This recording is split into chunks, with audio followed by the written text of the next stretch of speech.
Bismillahirrahmanirrahim. Sampai wa ita uzakah. Wa ita uzakah. Lan mengenai zakat. Terus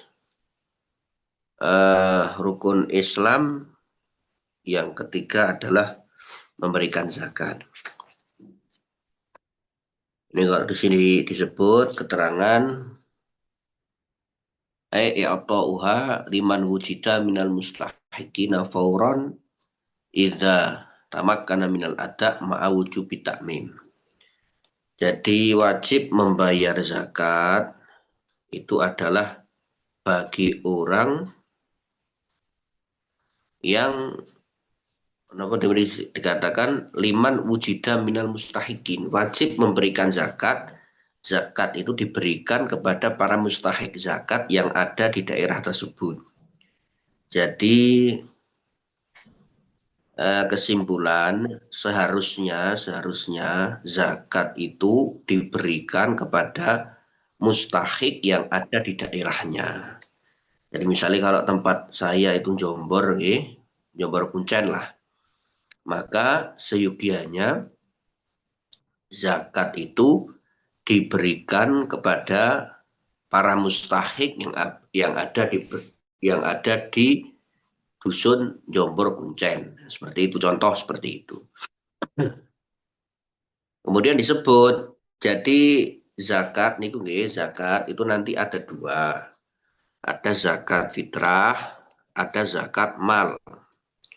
Ada zakat fitrah dan ada zakat mal. Zakat fitrah itu adalah zakat yang dipergunakan untuk membersihkan diri atau disebut dengan zakatul abdan. Itu dikeluarkan di bulan Ramadan. Di bulan Ramadan.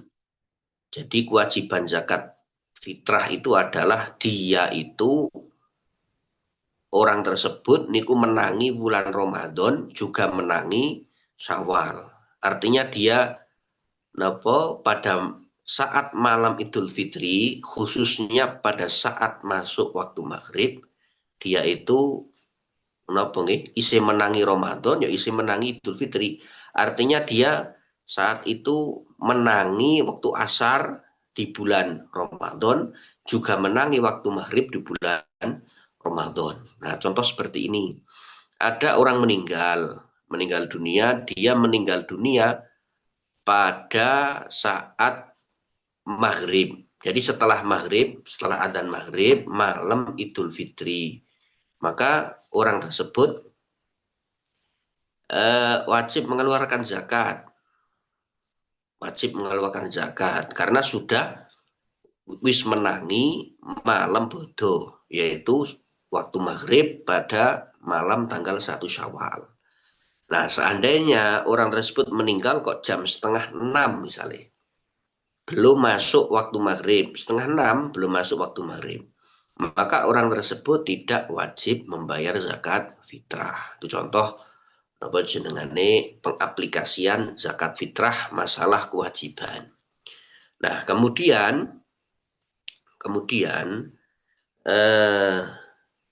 ada zakatul mal.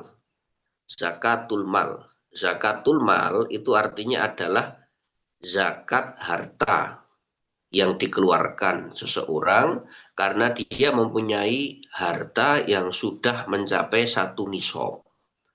Harta yang sudah mencapai satu nisab. Satu nisab itu bagaimana? Satu nisab itu tergantung barangnya apa. Jadi misal contoh apabila barang dagangan, maka satu nisab tersebut adalah senilai emas 20 miskol. 20 miskol itu berapa? Nanti ada kajiannya khusus di bab zakat.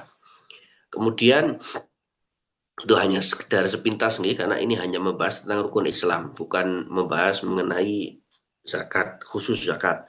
Jadi hanya sepintas. Kemudian zakat itu diberikan kepada asnaf yang 8. Golongan yang 8 yang tidak boleh diberikan kepada selain yang 8 tersebut. Jadi 8 golongan tersebut adalah fakir, 1 fakir, 2 miskin. Orang fakir itu adalah orang yang pemasukan itu tidak sampai setengah dari pengeluaran. Jadi pemasukan tidak sampai setengahnya dari pengeluaran. Maka orang tersebut statusnya dinamakan sebagai fakir. Kemudian 2 miskin. Miskin itu siapa? Yaitu orang yang pengeluarannya itu melebihi setengahnya, tapi tidak menutup pengeluaran. Jadi pemasukan, saya ulangi lagi, pemasukan itu lebih dari setengah, tapi tidak lebih dari setengah, lebih dari setengah, tapi tidak menutup pengeluarannya. Itu namanya miskin. Nah, kebutuhan-kebutuhan itu dipandang dari berbagai aspek. Tergantung aspek kondisi. Misalnya contoh, orang tersebut itu hidup di kota. Orang hidup di kota dengan orang yang hidup di desa itu kebutuhan beda. Orang dia itu jenengane status sosial, misalnya contoh. Status sosial. Dia punya status sosial sebagai kepala desa. Itu beda kebutuhannya dengan orang yang berstatus rakyat biasa dan sebagainya. Jadi tidak bisa kemudian disebut dengan bilangan, tidak bisa. Tidak bisa disebut dengan bilangan, tidak bisa. Hanya perkiraan saja.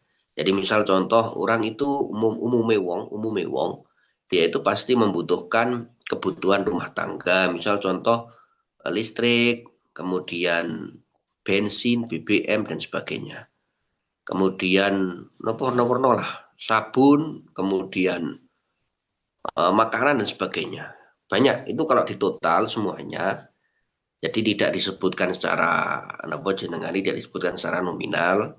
Apabila itu kebutuhan itu dikumpulkan, termasuk nanti ada kebutuhan sosial. Karena kebutuhan sosial itu kondisi kita saat ini, kebutuhan sosial itu menjadi sebuah kebutuhan.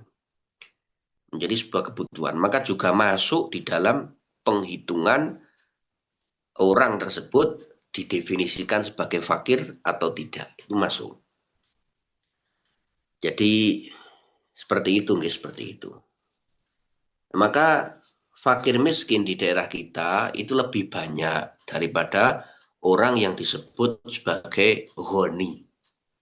Lebih banyak porsinya di masyarakat, lebih banyak fakir miskin daripada ghani. Semisal contoh, gaji seseorang selama 1 bulan 3 juta. Dia punya anak 2, suami istri punya anak 2. Maka 3 juta ini masuk kategori miskin. Karena apa? Untuk diaplikasikan ke kebutuhan-kebutuhan 3 juta ini masih kurang untuk 4 orang. Yang dikatakan sebagai kebutuhan yang dianggap sebagai sejahtera, dianggap sebagai sejahtera. Kecuali orang tersebut kecuali orang tersebut adalah modele ngirit. Nah, ngirit itu terlalu ngirit itu tidak dianggap. Kemudian ada amil. Amil itu syaratnya harus diangkat oleh pihak pemerintah. Setidaknya adalah dia punya payung hukum yang sudah didaftarkan ke pemerintah. Kalau lazisnu itu sudah punya payung hukum. Maka beberapa tahun yang lalu, lazisnu ini mengangkat ubzis, unit pengumpul zakat di setiap masjid. Itu sudah sah karena lazisnu sudah punya payung hukum, sudah diangkat oleh pemerintah dan mempunyai izin operasional untuk mengangkat orang-orang untuk mengumpulkan zakat. Maka statusnya sudah amil syar'i. Kemudian mu'alaf. Mu'alaf itu orang yang baru masuk Islam atau orang yang lemah imannya, dalam tanda kutip itu orang sing kayak wae mlebu Islam lah, kayak wae mlebu Islam. Bukan berarti wong sing Islam pel mbah-mbahne tapi denen moh salat ngeten niku ya tidak masuk mu'alaf, tidak. Kemudian yang kelima untuk memerdekakan budak. Ini sekarang tidak ada. Yang keenam, gharim, orang yang berhutang. Orang yang berhutang bagaimana? Yaitu orang yang dia itu berhutang dan sudah jatuh tempo. Kalau dia itu berhutang tapi belum jatuh tempo, tidak boleh mendapatkan zakat. Seperti itu. Kemudian yang ketujuh adalah sabilillah. Sabilillah ini diartikan perang. Jadi madzhabul arba'ah, madhab empat, mulai dari madhab Hanafi, Maliki, Syafi'i, kemudian Hambali, semuanya menafsirkan sabilillah ini adalah orang yang berperang di jalan Allah. Bukan sabilillah dimaknai secara lughawi, tidak. Dimaknai secara bahasa, tidak. Tapi dimaknai secara syar'i. Yaitu sabilillah adalah orang yang betul-betul berperang di jalan Allah untuk menegakkan kalimah Allah, berperang di medan perang. Itu sabilillah. Jadi kalau untuk membangun masjid, bangun musola, bangun madrasah, bangun pondok pesantren, bangun jalan, jembatan, pakai uang zakat, hukumnya tidak boleh, haram. Karena bukan merupakan asnaf samaniyah. Seperti itu. Jadi 8 itu. Oke. Nyun ngapunten niki kula kok tidak bisa melanjutkan sampai selesai karena ada sedikit persoalan. Nyun ngapunten niki mangke pertanyaan saya share langsung nggih, saya share langsung di grup nanti napa jenengane saged dibaca. Nyun ngapunten estu niki karena dilala ada acara mendadak. Nyun ngapunten kula tutup nggih. Assalamualaikum warahmatullahi wabarakatuh.